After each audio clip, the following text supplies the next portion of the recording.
Hello, hello. Alors, bonjour, bonsoir, selon l'heure à laquelle vous me suivez. Alors, j'ai voulu faire cette vidéo tard la nuit parce que, bon, voilà, je suis rentré à la maison et juste avant de me coucher, j'ai pensé vraiment faire cette vidéo-là avec vous, pour vous, ma communauté.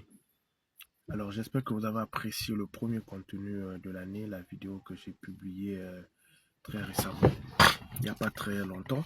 Et donc, je vais enchaîner avec une deuxième vidéo. Alors, juste, laisse-moi te raconter une histoire. Alors, si tu es salarié, tu es entrepreneur ou tu es étudiant, je pense que cette vidéo-là sera d'une importance capitale pour toi. Maintenant, si tu es sans emploi, je pense que tu peux zapper. Ou si tu penses que voilà, les conseils sur la gestion financière ne t'intéresseraient pas, tu peux aussi zapper au lieu de perdre du temps. On est en 2026, hein, donc on va aller droit au but vers ce qui est d'une importance capitale pour nous les entrepreneurs, pour vous les salariés et aussi pour vous chers jeunes. Alors cette vidéo, en fait, c'est l'histoire de... J'ai rédigé donc cette vidéo à la suite d'un échange que j'ai eu avec un jeune homme. Je pense qu'il va se reconnaître au travers de cette vidéo. Et donc, nous étions vers le 28, ouais, vers la fin, après la Noël, vers la fin de l'année. Et donc, j'ai un petit à moi avec qui je fais souvent des courses. Et une fois, nous étions ensemble dans la voiture, il me dit, ben tiens, Yainer, dis-moi un peu. Moi, j'ai du mal un peu à joindre les deux bouts et à m'en sortir chaque fin du mois avec mon salaire. Est-ce que tu as des conseils que tu peux me donner? Est-ce que tu as des recommandations que tu peux me faire? Donc, directement, je lui ai demandé, comment est-ce que tu gères ton argent? Et est-ce que tu as un budget? Il me dit, non, je n'ai pas de budget. Est-ce que tu connais ce que c'est qu'un budget? Il me dit, bon, ben, en tout cas, budget, oui, bon, en tout cas, j'entends parler, mais moi-même, je ne sais pas vraiment convenablement c'est de quoi il s'agit. Et je n'ai jamais fait de budget. Et il dit, bon, ok, donc dis-moi, tu gagnes combien? Il m'a dit, non, je gagne 130 000. On te paye ça régulièrement chaque fin du mois. Il me dit, oui, oui, on me paye ça régulièrement chaque fin du mois. Je dis, bon, ok, tiens, voilà, ça marche. Donc, voilà ce que je vais te conseiller ou je vais te recommander. Tu vois, le salaire, quand nous le recevons chaque fin du mois, ben, le salaire doit être un acquis ou un élément capital pour nous permettre de pouvoir joindre nos 2 mois et aussi à côté, penser à investir ou encore à épargner pour investir plus tard. Je lui ai demandé, est-ce que tu connais quand même c'est quoi l'investissement? Il me dit, oui, bon, l'investissement, c'est prendre son argent et puis mettre dans une affaire ou bien dans une activité quelconque. Je dis, ok, très bien. C'est à peu près ça, l'investissement, mais c'est déjà bien. J'ai dit, bon, ok, donc voilà ce que tu dois retenir. Alors, j'ai noté ça ici. C'est pour que toi qui me suives, qui me regardes, que tu puisses prendre note. Et après, ici, le modèle que nous aurons, c'est donc justement le modèle d'un salaire de 130 000. Et tu peux l'adapter pour un salaire de 200 000, 230 000. Tu vas juste affecter voilà, des coefficients en fonction de chaque rubrique. Mais ici, j'ai énuméré les rubriques les plus importantes que l'on peut gérer et que l'on doit gérer normalement. Voilà. Donc, on va partir très rapidement. Alors, déjà, bonjour pour toi qui me suis. Je suis Yener Mac et je suis entrepreneur et chef d'entreprise. Je gère donc l'entreprise MYB Agency basée à Pointe-Noire.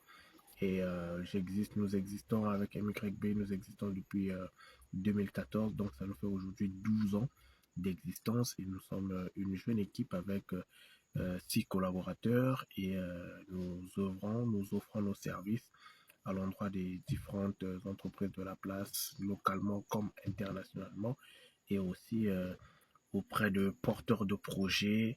Et après mes heures perdues, bon voilà, ce que je fais, c'est du conseil, je fais de la création de contenu vidéo, TikTok, YouTube.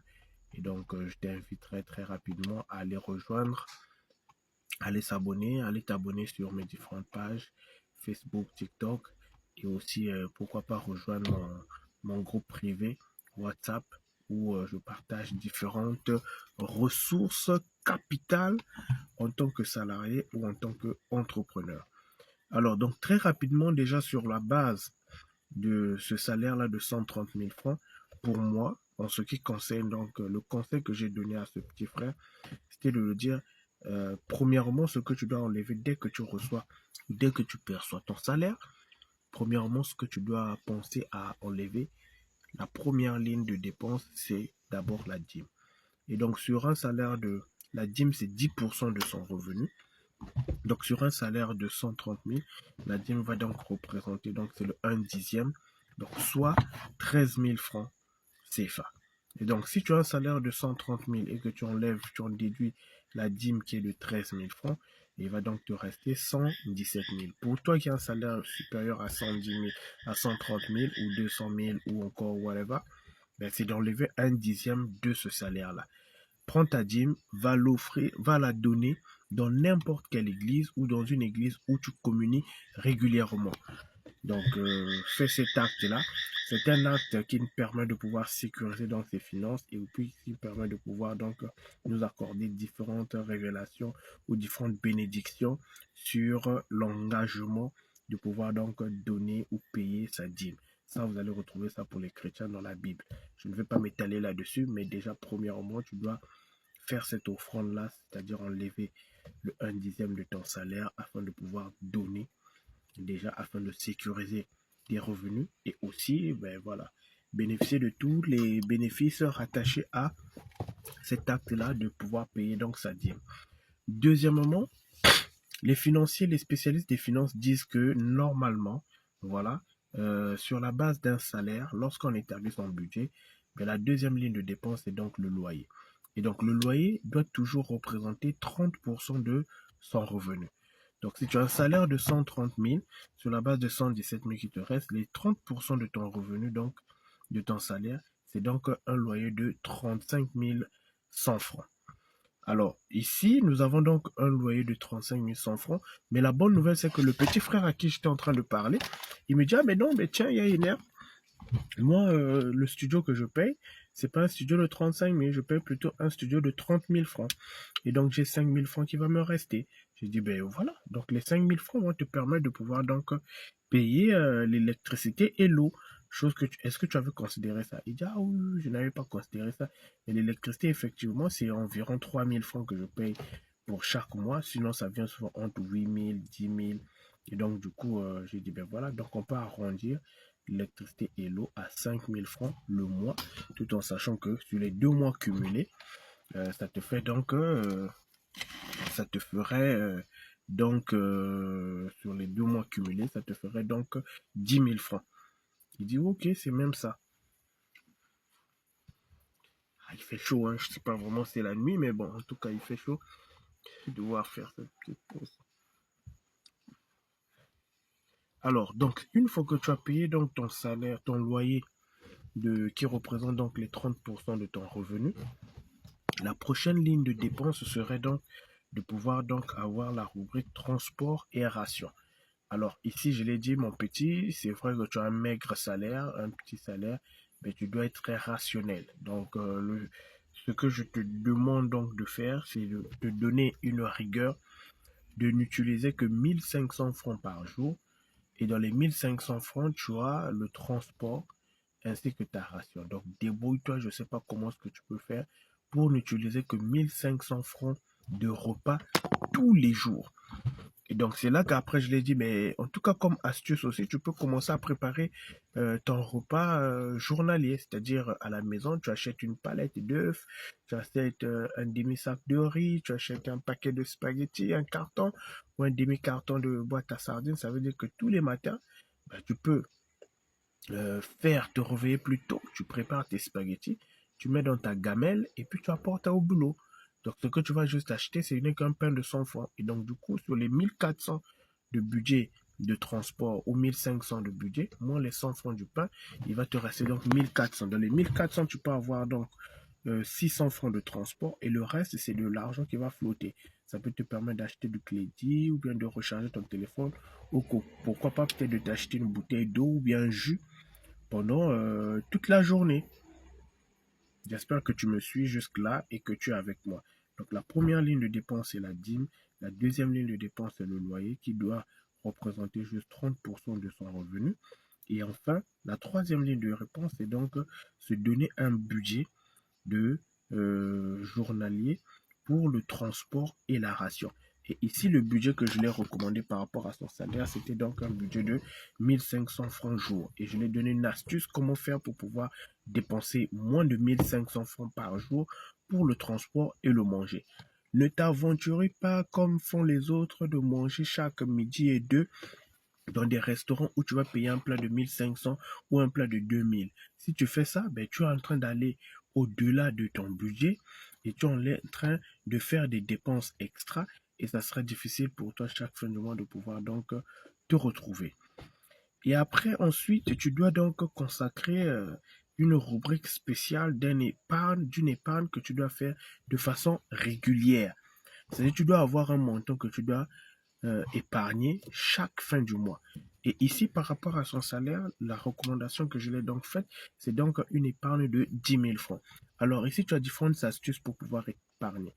Si tu ne peux pas garder l'argent à la maison, ce que je te recommandais, c'est tu peux signer, voilà, souscrire à une carte de pointage où chaque fin du mois, tu vas verser donc tes 10 000 francs. Ou encore, tu peux rejoindre une tontine, par exemple, où chaque fin du mois, ben, c'est une tontine de 10 000. C'est-à-dire, chaque fin du mois, vous versez 10 000 francs et à la fin, au moins, le but ici de l'épargne, c'est que cette épargne-là puisse te permettre de pouvoir investir, c'est-à-dire lancer un business, lancer une activité ou encore mettre dans un commerce ou encore soutenir quelque chose, ou encore ça peut être aussi, par exemple, l'épargne peut te servir pour pouvoir acheter un élément ou investir dans quelque chose qui t'est capital. Ici, par exemple, lui, le petit, il m'a soulevé l'idée, c'est qu'il voulait faire son permis. Ben, le permis, c'est 65 000 francs et 56 000 francs. Et donc, du coup, ben voilà, cette épargne-là, je l'ai dit, tu rentres dans une ristourne de chaque fin du mois. Au moins, tu es sûr qu'à la fin de l'année, quand ce sera ton tour de pouvoir donc bouffer ou prendre l'argent donc le revenu donc de cette ristourne là ou de cette tontine là, mais ça va te permettre de pouvoir donc aller te payer ta formation ou encore te payer ton permis de conduire. C'est à ça en fait que doit servir l'épargne. Et non faire de l'épargne et puis après dépenser dans quelque chose qui passe. Dans quelque chose, dans un produit de consommation. Non, ça je ne le recommande pas. Et donc on a évalué pour lui par rapport à son salaire de 130 000. On a donc mis 10 000 francs comme budget d'épargne mensuel.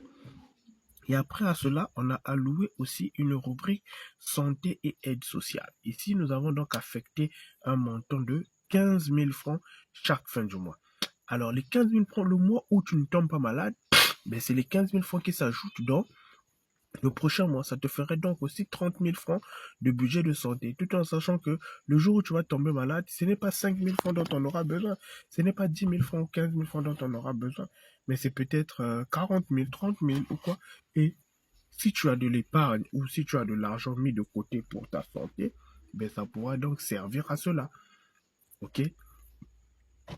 Et donc là, par rapport à son salaire de 130 000, on a donc alloué un montant qui est celui donc de 15 000 francs. Alors, j'ai dit bien santé et aide sociale. Alors, l'aide sociale. Vous savez, moi, j'ai reçu un enseignement ou une astuce qui est celle de pouvoir avoir toujours un budget d'aide sociale. C'est-à-dire, si quelqu'un me demande est-ce que tu peux me prêter 10 000 francs ou est-ce que tu peux me prêter 5 000 francs, tant que je n'ai pas encore dépensé mon budget aide sociale, je peux le faire. Mais dès que le budget aide sociale est déjà fini, est déjà terminé, ben, je te dirais que je n'ai pas l'argent. Attends le mois prochain. Je te dirais que je n'ai pas l'argent. Attends le mois prochain. Et donc ça aussi, c'est une astuce que je lui ai donnée. Je lui ai dit qu'il faut toujours avoir un budget aide sociale et puis santé. Donc là, par rapport à son salaire, nous avons donc affecté 15 000 francs. Et après cela, nous avons un budget loisirs et plaisirs personnels.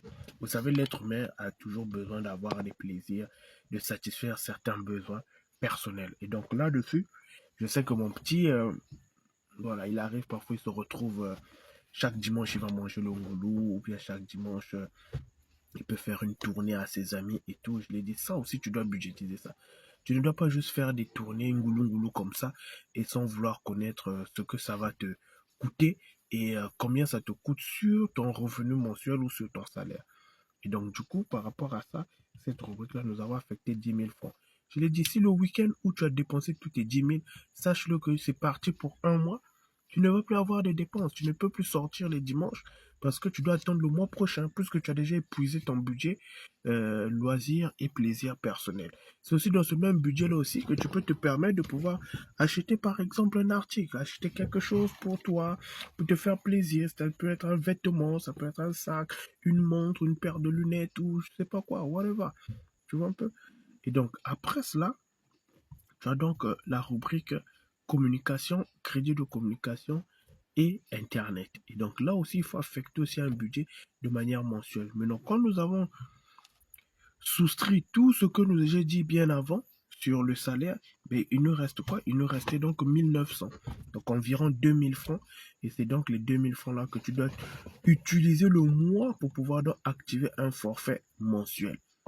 Maintenant, le reste, si tu veux encore activer un forfait internet ou quoi et tout, si on te partage un 1000 francs ou un 2000 francs, ben tu peux prendre ces 1000 francs là, tu actives un forfait.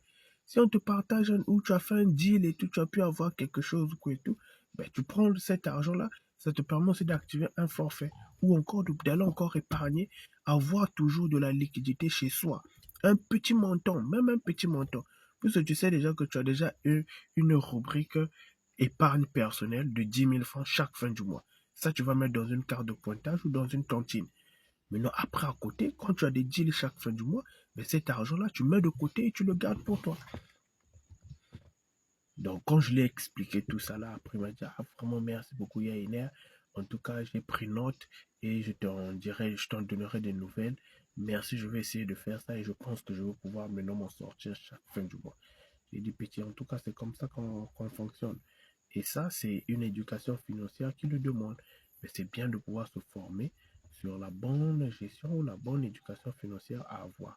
Et donc, toi aussi qui me regarde, toi aussi qui me suis, ben, j'espère que cette vidéo t'a inspiré et que ce modèle de calcul ou de gestion pour pouvoir élaborer, mieux gérer son salaire et donc un modèle de budget mensuel et que j'espère que ça va t'aider. Ben, le plus important, ce n'est pas seulement de regarder ou de suivre ou de critiquer, mais le plus important, c'est de passer à l'action. Parce que sache-le que les mêmes actions produisent les mêmes résultats. Et donc, si tu veux avoir des résultats différents, ben, il te faudra donc produire aussi des actions différentes afin d'espérer avoir des résultats différents. Que Dieu te bénisse. Rendez-vous pour une prochaine vidéo. C'était Yenermac. À très bientôt. Ciao, ciao. Peace.